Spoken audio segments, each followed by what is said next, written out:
लोगों को लग रहा है और ये है भी फैक्ट कि उनका टेक होम सैलरी जो है यानी इन हैंड सैलरी जिसको बोलते हैं वो कम होने वाली है क्योंकि गवर्नमेंट ने ये मैंडेटरी कर दिया है कि आपका बेसिक पे जो है वो that will be 50% of your CTC cost to company.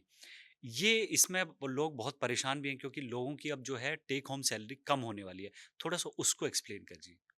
देखिए, मैं आपको बताता हूँ सर, इसमें ना एक बड़ा की दो बड़े कीवर्ड्स होते हैं, बेसिक पे और वेजेस। आपके जितने भी सोशल सिक्योरिटी मेजर्स हैं, आप प्रोविडेंट फंड ले लें, आप employees ESI, employee state insurance पढ़ लें, उसमें जो भी कंट्रीब्यूशन होती है, एज यूर अवेयर, हम्म। इधर कंट्रीब्यूशन बेस्ड। इस सब में कंट्रीब्यूशन होती है keeping in mind the word wage और बेसिक पे। तो उसकी वजह से क्या हो रहा था, नॉर्मली अगर आप देखेंगे सीटीसी में, बिफोर मैं इससे आगे बढ़ूँ, मैं आपको बताऊं कि ये जो कम होने की बात है, एक्चुअली में अगर आप देखेंगे तो कम नहीं हो रही है, बेनिफिट इंक्रीज हो रहा है। मैं आपको बताता हूँ कैसे। तो जैसे मैंने आपको बताया, ये की टर्म है वेज। अब होता क्या है कि जब पीएफ कैलकुलेट होता था, उसमें एम्प्लॉयर्स क्या कर रहे थे, वो आपकी बेसिक पे लो रखते थे और आपकी अलाउंसेस बढ़ा देते थे। सीटीसी तो उतना ही हुआ, जैसे 100 रुपीज सीटीसी है, तो किसी ने बेसिक पे, एग्जाम्पल से अगर मैं आपको बताऊं कि 20 रुपए बेसिक। इतने 30-35% मैक्सिमम रहता था। करेक्ट, तो वो मैं आपको हाइपोथेटिकली जैसे 30 पकड़ लेते हैं, तो 30 रुपीज हुआ। एक एग्जांपल के साथ हम इसको कैलकुलेट करते हैं। 1000 रुपए सीटीसी है, कॉस्ट टू कंपनी है, यानी मंथली सैलरी जो है 1000 रुपए है।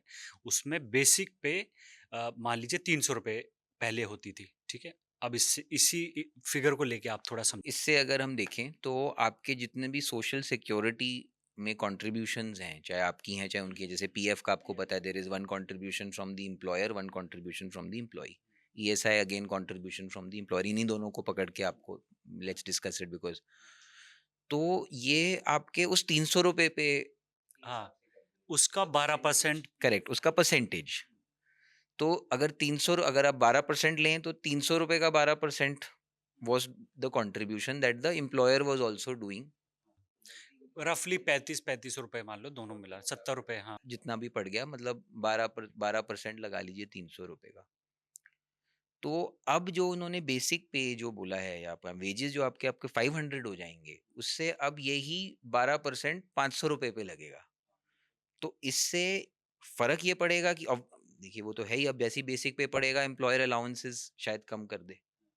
बट ये जो आपकी कंट्रीब्यूशन जो एम्प्लॉयर को करनी पड़ेगी, जो पहले 300 रुपये पे 12% दे रहा था, अब वो 500 रुपये पे 12% करेगा डिपॉजिट। तो इसका बेनिफिट आपको इमीडिएट नहीं है। शॉर्ट टर्म में जैसे आपने कहा कि किसी को लग रहा है कि हर महीने थोड़ी सी रिडक्शन हो गई, बट रेस्ट अश्योर्ड, इंपॉर्टेंट चीज ये जानने की है प्रवीण जी, दैट इसमें कोई नुकसान नहीं है। That money is being deposited in the provident fund account. तो इवेंचुअली जब वो प्रोविडेंट फंड, एंड इसमें भी टैक्स बेनिफिट्स होते हैं, आपको पता है, it's a social security measure, तो अल्टीमेटली जब उस एम्प्लॉय को प्रोविडेंट फंड मिलेगा, तो वो सब कॉम्पनसेट हो जाएगा एंड मोर, बिकॉज वो the same amount of money is actually going in his provident fund. मैं एक चीज समझना चाह रहा हूँ जो मेरी कंफ्यूजन भी है कि जैसे जितना एम्प्लॉय का कंट्रीब्यूशन है उतने एम्प्लॉयर को भी करना पड़ेगा। विद अ कैप, हाँ। तो जैसे मान लीजिए 500 रुपए पे वो कर रहा है 12%।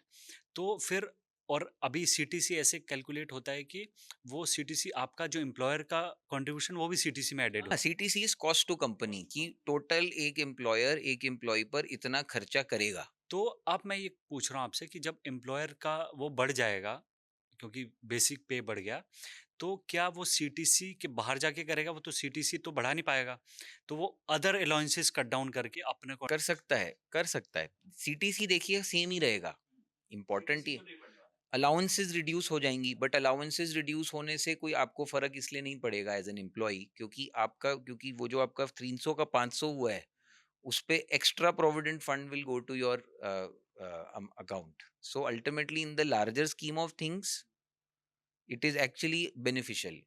आपको कम क्यों फील होगा हर महीने आते हुए, क्योंकि एम्प्लॉयर ने तो अपने 1000 रुपए रखे हो, तो 1000 ही रखेगा ना, वो तो उसको नहीं बढ़ाएगा। But since he has contributed more for you in the account, तो वो उतने आपको कम देगा पर मंथ। जैसे आपने बताया कि सीटीसी में एम्प्लॉयर अपना भी खर्चा डाल देता है, तो वो जब आपका खर्चा ज्यादा एक अकाउंट में कर रहा है, तो आपके इन हैंड कम कर देगा। बट पैसे तो आप ही के अकाउंट में जा रहे हैं, that's the important thing to understand. तो मैं दर्शकों को ये कहना चाहूंगा कि अगर अमाउंट कम भी हो रहा है पर मंथ, इस पे निराश होने की कोई बात नहीं है। अल्टीमेटली वो जो कम हो रहा है, वो जो गैप है, वो अल्टीमेटली इनके अकाउंट में ही जा रहा है एक तरीके से। सो अल्टीमेट बेनिफिट एम्प्लॉय को होगा ही होगा, और इनफैक्ट बेटर बेनिफिट होगा।